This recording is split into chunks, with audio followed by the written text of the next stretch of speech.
Hey, so I'm sitting on the porch with my coffee and thinking about that moment when a friend of mine told me she was about to pull the trigger on a new mobility scooter for her upcoming trips.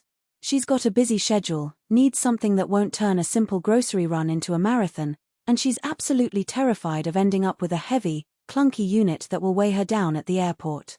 I knew she'd need a real-world perspective, not just a list of specs, so I dug into a handful of forums, read the handful of reviews that actually exist, and even asked a couple of owners in a community group what they love and what they regret. Link is in the description if you want to check the product details on Amazon. What we're looking at here is the Ranger Ivy, a folding mobility scooter that promises ultra-lightweight portability. It's built from carbon fiber, comes in at roughly £35, and the company touts a dual battery system that should keep you rolling for a good stretch without a recharge. Those headline numbers can feel almost too good to be true, especially when you've seen a lot of light scooters that end up feeling flimsy or lacking in capacity. The real question is, does the Ivy actually deliver on those promises when you pop it out of the trunk, zip through an airport gate, or use it for a quick trip to the local market? Let's start with the core appeal weight. Carbon fiber is a material we usually see in high-end bicycles or race car parts, not in everyday mobility aids. At £35, the Ivy is definitely on the lighter side of the market. On one of the community rides I joined, a member pulled the scooter out of her small sedan, unfolded it in under a minute, and lifted it onto the airline's luggage cart without any grunt. That ease of handling matters if you're traveling often or if you have limited storage space at home. For people who live in apartments or rely on a single car to get around, the ability to stash the scooter in a closet and carry it up a single flight of stairs is a genuine convenience boost. Now, the weight capacity. The Ivy is rated for £300, which is a solid middle ground. In the forums I scoped, a few users mentioned that the scooter feels stable even when carrying a tote bag or a small cooler, something that's not always the case with ultralight models that can wobble under extra load.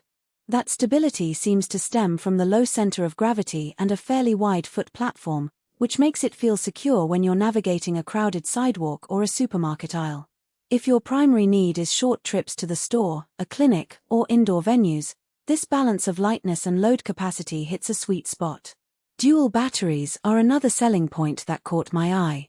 The Ivy ships with 2 lithium packs that are advertised to give you up to 12 miles on a single charge, and you can swap them out in about 30 seconds. In practice, the real impact shows up on longer days. I spoke with a caregiver who uses the Ivy to shuttle her client to a senior center that's about 6 miles round trip.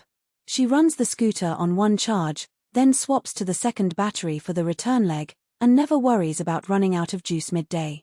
That quick swap feature is a practical advantage over single battery models that require a downtime recharge.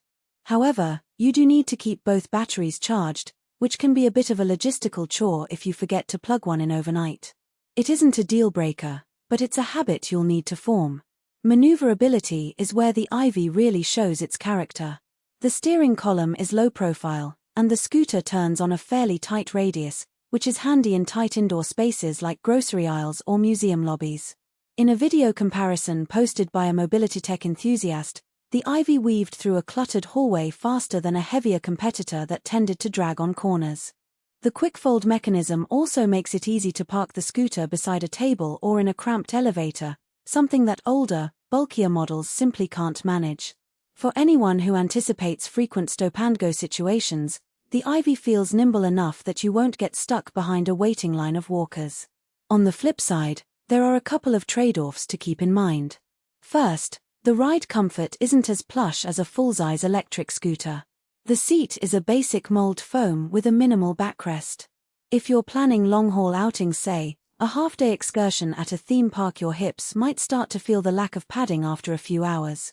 Some users have added their own cushions or aftermarket seat pads to mitigate this, so consider that as a possible add-on if comfort is a priority for you. Second, the top speed caps at around 5 miles per hour, which is typical for most indoor use scooters but can feel a bit sluggish if you're trying to keep up with a